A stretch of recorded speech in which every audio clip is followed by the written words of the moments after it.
अब ध्यान से सुनिए, अब ध्यान से सुनिए क्या क्या पूछ सकता है। जैसे मान लीजिए आपको रिएक्शन दे देगा zinc ZnSO4 salt bridge CuSO4 contact में कॉपर के साथ, क्या क्या पूछ सकता है। ठीक, तो पहला पूछेगा कि बताइए ऑक्सीडेशन किसका हुआ है, और अगर आप ऑक्सीडेशन पहचान गए हैं तो उसकी रिएक्शन लिख के दिखाइए कि रिएक्शन क्या चल रही है।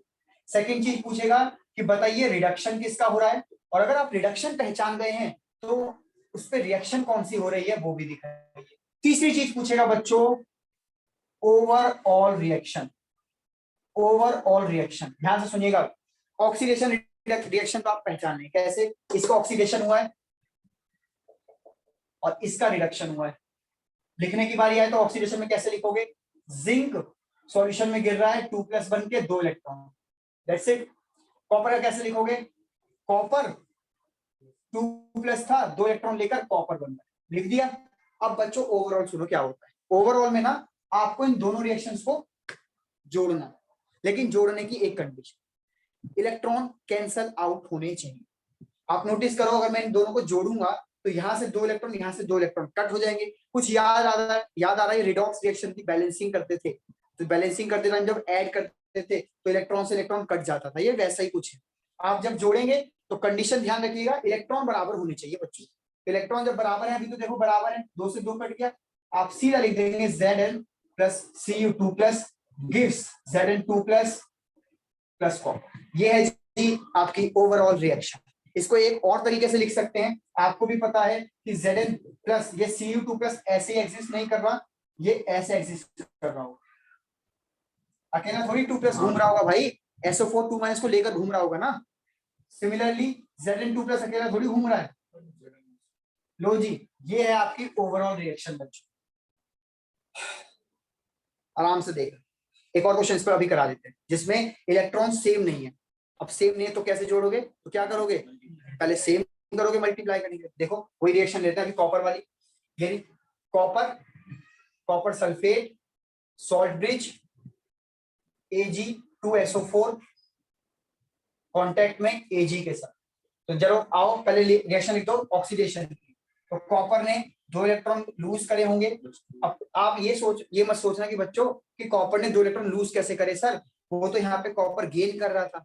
तो बच्चों यहाँ पे उसके रिस्पेक्ट में जिंक था, जिंक लूज कर रहा था तो कॉपर को मजबूरन गेन करना पड़ा। यहाँ पे इसके रिस्पेक्ट में सिल्वर है, सिल्वर बिल्कुल गेन नहीं कर सकता, सॉरी लूज नहीं कर सकता, सिल्वर को सिर्फ चाहिए। तो अगर सिल्वर गेन करेगा तो किसी ना किसी को देना पड़ेगा, तो इस केस में कॉपर डोनेट कर। ठीक है जी। अच्छा सिल्वर की लिखनी चाहें तो सिल्वर की देखो कैसे लिखोगे, Ag2SO4 लिख रहे हो तो बेटा SO4 का तो -2 होता है, इस पे +2 चढ़ेगा और है ये 2 बार, इसका मतलब एक Ag पे कितना चार्ज आ रहा है, एक प्लस का। तो बच्चों Ag प्लस ने 1 इलेक्ट्रॉन खाया और तब जाके Ag बना। आराम से देख लो, कंफ्यूजन रहता है कि +1 क्यों है +2 क्यों नहीं है। SO4 पे चार्ज आता है -2 का, तो जितना एनायन पे चार्ज है उतना ही कैटायन पे चार्ज होगा, तो Ag2 पे चार्ज आ गया +2 का। अब ये Ag2 है तो +2 का है, सिंगल Ag होता तो कितने का होता, +1, तो इसीलिए Ag पे +1 का चार्ज है। +1 एक इलेक्ट्रॉन गेन करा, Ag बन गया। चलो बच्चों दोनों रिएक्शन को जोड़ दो, लेकिन देखो जोड़ते टाइम क्या दिख रहा है, दोनों इलेक्ट्रॉन सेम नहीं है। तो क्या करेंगे, इस रिएक्शन को 2 से मल्टीप्लाई कर देंगे, तो Cu एज इट इज, 2 को Ag से करा तो 2Ag plus gives Cu2 plus, और 2 को Ag से करा तो 2Ag। आप सोच रहे होंगे सर ये 2 इलेक्ट्रॉन लिखना है क्या, नहीं लिखना, इसे ऐसे काट दिया है। और होपफुली आपको समझ आ गया कि रिएक्शन क्या है। अब Ag प्लस तो अकेला घूम नहीं रहा होगा, कैसे लिखोगे इसको, इसको लिखोगे Cu प्लस 2Ag, ना 2Ag ऐसे नहीं लिखोगे, Ag2SO4 लिखोगे। नोटिस कर लो, कई बच्चे सोच रहे सर इसको ऐसे लिख दो, ऐसे थोड़ी लिख सकते हो, इसका मतलब तो 2 तुमने SO4 भी कर दिए, तो यहाँ पे एक SO4 -2 लेता है और 2 लगा दिए तो -4 नहीं हो गया ये, तो ये गलत है तरीका लिखने का, ये तरीका से। सिमिलरली यहाँ पे आप लिखोगे कॉपर सल्फेट और यहाँ पे आप लिखोगे 2Ag। तो बच्चों ये जो ओवरऑल रिएक्शन है प्लीज इसको ध्यान से समझ लो, ये आपको लिखनी आनी चाहिए। उल्टा भी हो सकता है, ओवरऑल देकर आपसे पूछ सकता है कि आप ऑक्सीडेशन वाली रिएक्शन लिखकर दिखाएं। जब आपने यहां से ये आ गए तो यहाँ से यहाँ भी तो जा सकते हो। तो उल्टा भी पूछ सकता है बच्चों, रिएक्शन दे देगा और कहेगा बताओ इस रिएक्शन को देखकर किसका ऑक्सीडेशन हुआ किसका रिडक्शन हुआ। तो नॉर्मल है, जैसे आप रिडॉक्स चैप्टर में करते थे, भाई Zn यहाँ पे 0 है, Zn यहाँ पे +2 है, तो सर ये लो ऑक्सीडेशन हुआ है इसका, और Cu यहाँ +2 है, Cu यहाँ 0 है, लो सर इसका रिडक्शन हुआ। डायरेक्ट देख के ऐसे बता सकते। उम्मीद करता हूँ आपको समझ आ गया। अब मैं एक एस्पेक्ट का और छूट रहा है वो करा देता हूँ, फिर आप नोट से पढ़ के आइए, ठीक। तो अब तक हमने क्या देखा, सेल का रिप्रेजेंटेशन कैसे करते हैं, कहाँ गया सेल का रिप्रेजेंटेशन, ये इसको समझना है आपको कि कैसे रिप्रेजेंट किया। इससे यूजफुल डाटा निकालना आना चाहिए कि इससे ऑक्सीडेशन पता चल रहा है कि नहीं, इससे रिडक्शन पता चल रहा है कि नहीं, क्या आप इससे ऑक्सीडेशन की रिएक्शन लिख सकते हैं, रिडक्शन की लिख सकते हैं, क्या ओवरऑल लिख सकते हैं और ओवरऑल को इस फॉर्म में लिख सकते हैं कि नहीं, और अगर ये दे दिया तो क्या यहाँ से यहाँ पहुंच सकते हैं कि नहीं, ये भी आपको देखना है, ठीक। चलिए मैं रब कर रहा हूँ और अगले टॉपिक पे चल रहे हैं। देखिए अगले टॉपिक,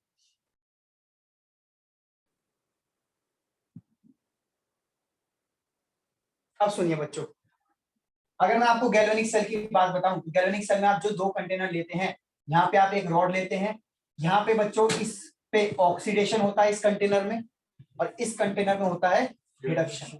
ऑक्सीडेशन मतलब होता है बच्चों हमेशा लॉस ऑफ इलेक्ट्रॉन, इलेक्ट्रॉन को जब कोई लॉस कर देता है तो ऑक्सीडेशन कहलाता है, जबकि रिडक्शन में क्या हो रहा था, Cu2+ इलेक्ट्रॉन लेके चिपक रहा था। तो रिडक्शन में बच्चों हमेशा गेन ऑफ इलेक्ट्रॉन होता है। डन।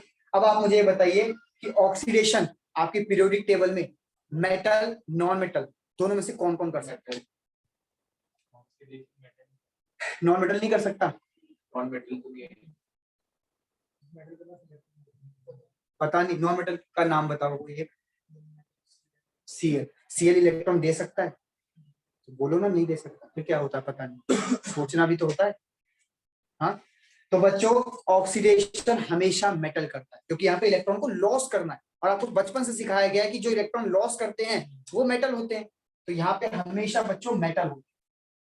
लेकिन यहाँ पे ध्यान दो जरा, गेन ऑफ इलेक्ट्रॉन, यहाँ पे दोनों लोग हो सकते हैं। अभी आपने देखा यहाँ कॉपर था ना, कॉपर इलेक्ट्रॉन गेन कर रहा था, और कॉपर है क्या, मेटल की नॉन मेटल, मेटल है। तो बच्चों यहाँ पे मेटल भी हो सकता है और नॉन मेटल तो ऑब्वियसली हो ही सकता है। क्लोरीन एक्सेप्ट करेगा, ऑक्सीजन होगा वो भी एक्सेप्ट करेगा, सल्फर भी एक्सेप्ट करेगा, जो भी नॉन मेटल रखोगे वो इलेक्ट्रॉन एक्सेप्ट करता है, यहाँ नॉन मेटल भी हो सकता है। अब सवाल ये उठता है कि सर जब ये मेटल था तो आपने यहाँ कॉपर की रॉड बना दी, सर लो कॉपर की रॉड बन गई और आप गैल्वेनिक सेल बना देते हो। लेकिन सर अगर यहाँ नॉन मेटल, मान लो यहाँ क्लोरीन, अगर यहाँ क्लोरीन है तो क्या आप क्लोरीन की रॉड बना सकते हो? क्लोरीन की रॉड नहीं बन सकती क्योंकि क्लोरीन एक गैस है, ठीक। तो इसका तो आप रॉड बना सकते हो बच्चों, और गैल्वेनिक सेल बढ़िया से तरीके से सीख गए, पर इसका कैसे बनाया जाए, क्योंकि इसका तो रॉड बना नहीं सकते हो। तो इसके लिए तरीका देखो कैसे बनाना, ध्यान से देखना। एक कंटेनर लो, ठीक, और इसको मिटा देते हैं, इस चीज को मिटा देते हैं, आराम से देखना। कंटेनर लिया, कंटेनर में आप क्या करो, एक ग्लास ट्यूब लो ऐसे करके, ऐसे करके, और यहाँ पे लो आप एक प्लेटिनम की वायर, बच्चों ये वायर है प्लेटिनम की, ठीक है, और यहाँ पे मैंने एक कर दिया प्लेटिनम की प्लेट,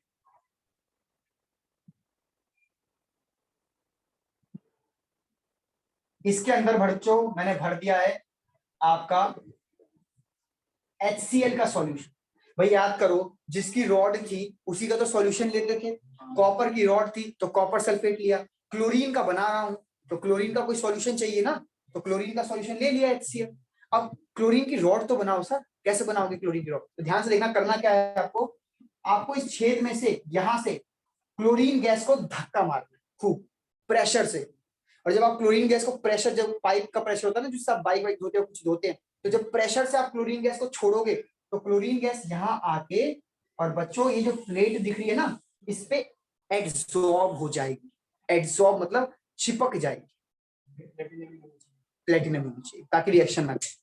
जैसे ये कपड़ा है, अब इस कपड़े को देखो ये काला हो गया, क्यों, क्योंकि इस पे मार्कर की इंक एड्सॉर्ब हो गई, चिपक गई है। तो वैसे ही जब बच्चों आप क्लोरीन गैस को बहुत ज्यादा हाईली प्रेशराइज करोगे ना, तो ये यहाँ पे आके प्लेट पे आके चिपक जाएगी, और कैसे चिपक जाएगी मैं दिखा रहा हूँ हल्का हल्का सा, यहाँ पे ऐसे ये बबल्स, ये क्लोरीन गैस यहाँ पे चिपक गई इस तरीके से।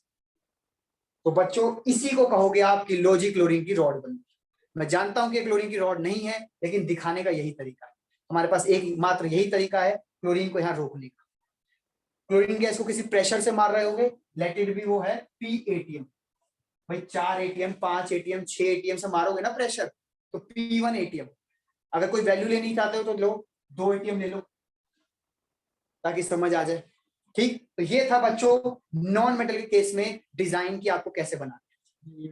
अब ये यहाँ लगाएंगे, फिर रिप्रेजेंटेशन भी करना पड़ेगा। कि यहाँ पे रिप्रेजेंटेशन बहुत आसान था कि सर Zn लिया, सर ZnSO4 लिया, डबल किया, CuSO4 किया और कॉपर किया। सर बड़ा आसान था। सर अब इस केस में कैसे करोगे, तो देखो इस केस में कैसे करोगे। पहले जिंक की रॉड तो ले लो, जिंक की रॉड, और ये आपका ZnSO4 का सॉल्यूशन। और बच्चों ये रही केबल, और यहाँ लगा दिया तार, और ये बल्ब लगा दो बीच में ताकि बल्ब जल जाएगा तो आपको पता चल जाए। ठीक, और सॉल्ट ब्रिज लगाना भूल गए, ये लो सॉल्ट ब्रिज। अब आ जाओ रिप्रेजेंटेशन। देखो रिप्रेजेंटेशन कैसे करना, ध्यान से। इसमें तो कोई चेंज नहीं, जिंक लिया, कांटेक्ट में है जिंक सल्फेट के साथ। अब देखना ध्यान से, सॉल्ट ब्रिज कांटेक्ट में है HCl के साथ। बोलो हाँ या नहीं, आपने लिख दिया HCl कांटेक्ट में है प्लेटिनम प्लेट के साथ, या सॉरी प्लेटिनम क्या है, HCl क्लोरीन के साथ कांटेक्ट में, क्लोरीन कांटेक्ट में ना प्लेटिनम के साथ। भाई पहले क्लोरीन, HCl पहले किसको टच करेगा, क्लोरीन गैस को टच करेगा, प्लेटिनम प्लेट को टच करेगा, क्लोरीन को, क्योंकि प्लेटिनम प्लेट तो ढक गई ना। अगर ये प्लेटिनम प्लेट है तो ये तो पूरी ढक गई क्लोरीन से। अब सॉल्यूशन ये रहा नीचे, सॉल्यूशन पहले टच करेगा तो किसको टच करेगा, क्लोरीन गैस को टच करेगा। तो ये टच में है क्लोरीन गैस के साथ, और क्लोरीन गैस टच में है प्लेटिनम के साथ। ये है रिप्रेजेंटेशन। आराम से देख लो यहाँ पे कैसा हो गया और यहाँ पे कैसा हो गया, ये समझ ही नहीं आता बच्चों को, रट्टा मारना पड़ता है। तो आराम से आप देख लो।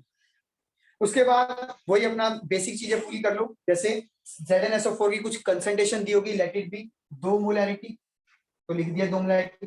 HCl की भी कोई कंसंट्रेशन होगी, लेट इट बी, इसकी भी 2 ही ले लेते हैं, 2 मोलैरिटी। Cl2 जो आपने यहाँ पे मारी है वो किसी ना किसी प्रेशर से मारी है, तो बेटा यहाँ पे आपको प्रेशर लिखना पड़ेगा, let it be 280।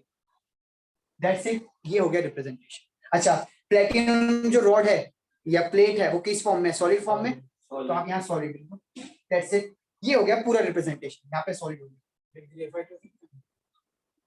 Solid platinum ही देते हैं ऐसे। ठीक है, तो बच्चों ये था रिप्रेजेंटेशन उस केस में जब नॉन मेटल हो, ये रिप्रेजेंटेशन है उस केस में जब मेटल हो। अब जाइए, सिर्फ 5 मिनट बचे हैं, प्लीज इस टॉपिक को पढ़ के आइए। चाहिए, छोटा सा टॉपिक था लेकिन टाइम लग गया, लेकिन होपफुली क्लियर होगी चीज। पढ़ के आइए अच्छे से। ओपन, ये गैस है, अब गैस पे ज्यादा